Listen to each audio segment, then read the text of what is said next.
Hello students, welcome to A to Z পরীক্ষা। তো তোমরা ইতিমধ্যে হয়তো অনেকেই শুনেছো যে আপার প্রাইমারিতে কিন্তু অনেক ভ্যাকেন্সি, প্রচুর ভ্যাকেন্সি কিন্তু আসতে চলেছে, প্রায় 21,000 প্লাস। এসএসসি, এসএলএসটি 9, 10, 11, 12 হয়ে গেছে এবং প্রত্যেকে যাদের বিএড আছে, ডিএলএড আছে, প্রত্যেকে কিন্তু তোমরা এবার আপার প্রাইমারিতে কিন্তু বসার সুযোগ পাবে। আমি ডিটেলসে সমস্তটা আলোচনা করছি, একটু দেখে নাও। দেখো তোমাদের যোগ্যতা কি রয়েছে। যোগ্যতা কিন্তু রয়েছে 50% নম্বর লাগবে তোমাদের গ্রাজুয়েশনে, ঠিক আছে। স্নাতকে তোমাদের কিন্তু 50% নম্বর লাগবে এবং সাথে কি যাদের বিএড আছে তারা তো এসএসসি, এসএলএসটি 9, 10, 11, 12 দিয়েছো, তোমরা কিন্তু আপার প্রাইমারিও দিতে পারবে। এবং ডিএলএড থাকা যারা প্রাইমারি দিয়েছো তারাও কিন্তু তোমরা আপার প্রাইমারি দিতে পারবে যদি তোমাদের গ্রাজুয়েশন করা থাকে এবং 50% মার্কস থাকে। এজ দেখো 20 থেকে 40 বছর বয়স কিন্তু জেনারেলদের, এবার সেই অনুযায়ী তারপরে ওবিসিদের ধরো 43, তারপরে 45, এসসি এসটি এরকম ভাবে কিন্তু এজ রিল্যাক্সেশন যেটা হয় সেটা কিন্তু থাকবে, ঠিক আছে।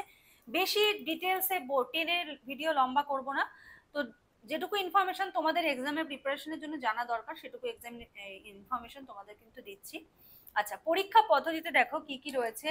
তোমাদের কিন্তু রয়েছে হলো চাইল্ড ডেভেলপমেন্ট অ্যান্ড পেডাগজি, ঠিক আছে। চাইল্ড ডেভেলপমেন্ট অ্যান্ড পেডাগজি, এখান থেকে কিন্তু 30টা এমসিকিউ আসবে, নাম্বার থাকবে হলো 30। ভাষা 1 থাকবে হলো বাংলা, বাংলা থেকেও 30টা এমসিকিউ, এখানেও কিন্তু 30 নম্বর থাকবে। এখানে কিন্তু প্যাসেজ থাকে, পোয়েম থাকে, সেখান থেকে কিন্তু প্রশ্ন উত্তর আসে, গ্রামার আসে, ঠিক আছে। ইংলিশের ক্ষেত্রেও তাই, তোমাদের ইংলিশে কিন্তু এমসিকিউ থাকবে 30টা এবং নাম্বারও থাকবে কিন্তু 30টা। আচ্ছা, এবারে যারা হলো তোমরা সায়েন্স নিয়ে পড়েছো তাদের কোনটা করতে হবে, তাদের কিন্তু গণিত আর বিজ্ঞান, ঠিক আছে। ম্যাথ আর ফিজিক্যাল সায়েন্স, লাইফ সায়েন্স থাকবে, সেখান থেকে 60টা প্রশ্ন থাকবে, 60টা প্রশ্ন থাকবে, 60 নম্বর। আবার যারা ধরো আর্টসের স্টুডেন্ট আছো তোমাদের কিন্তু সোশ্যাল স্টাডিজ থাকবে, ঠিক আছে। সামাজিক বিজ্ঞান, সোশ্যাল স্টাডিজ, হিস্ট্রি, জিওগ্রাফি এই সমস্ত জায়গা থেকে কিন্তু 60টা কোশ্চেন থাকবে এবং 60 মার্কস। টোটাল হলো 150 মার্কসের কিন্তু তোমাদের এক্সাম হবে। তো সিলেবাসটা কিন্তু যথেষ্ট বড় এবং যথেষ্ট সময় সাপেক্ষ তোমাদের শেষ করার জন্য, ঠিক আছে। আচ্ছা, এবারে বলে রাখি আমাদের কিন্তু আপার প্রাইমারি টেটের ব্যাচ স্টার্ট হতে চলেছে। তোমাদের অনলাইন ক্লাস হবে, অনলাইন ক্লাস হবে হলো সপ্তাহে 4 দিন তোমাদের ক্লাস হবে, ঠিক আছে।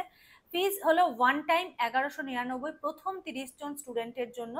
অ্যাডমিশন নিতে গেলে তোমাদের এখন 199 পে করতে হবে এবং ফার্স্ট ক্লাস যেদিন স্টার্ট হবে তোমরা ফার্স্ট ক্লাসের 1 ঘন্টা আধ ঘন্টা আগেও তোমরা চাইলে কিন্তু এই পেমেন্টটা, রিমেইনিং অ্যামাউন্টটা পে করতে পারো, ঠিক আছে। এই ব্যাচটা যদি যারা যারা এনরোল করতে চাইছো তারা জয়েন হয়ে যাও। আমাদের কিন্তু অক্টোবর থেকে কিন্তু এটার ক্লাস স্টার্ট হয়ে যাবে, ঠিক আছে। এবং সপ্তাহে 4 দিন করে কিন্তু তোমাদের ক্লাস হবে।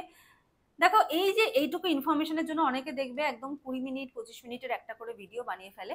তো আমার মনে হয় না অত বড় ভিডিও বানানোর প্রয়োজন রয়েছে, কারণ সিলেবাস জানার জন্য যেটুকু দরকার সেটুকু হলো আমাদের কোন কোন জিনিসগুলো পড়তে হবে, কোথা থেকে কত নাম্বার থাকবে, ঠিক আছে। আর মনে রাখবে সপ্তাহে কিন্তু 4টে ক্লাস তোমাদের হবে, ঠিক আছে। চলো আজকের মতো শেষ করছি। নেক্সট তোমাদের জন্য কিন্তু প্র্যাকটিস সেট, মক টেস্ট এগুলো কিন্তু সব চলে আসবে। তো যারা নতুন আছো সাবস্ক্রাইব করে নাও আর বেল বাটন প্রেস করে রাখো যাতে তোমাদের কাছে কিন্তু সবার আগে নোটিফিকেশন পৌঁছে যায়। তো আজকের মতো এখানে শেষ করছি, নেক্সট ক্লাসে চলে আসবো, আরো অনেক এমসিকিউ কিন্তু থাকবে তোমাদের জন্য। তো ফলো রাখো এ টু জেড পরীক্ষাকে। আজকের মতো এটুকুই, থ্যাংক ইউ।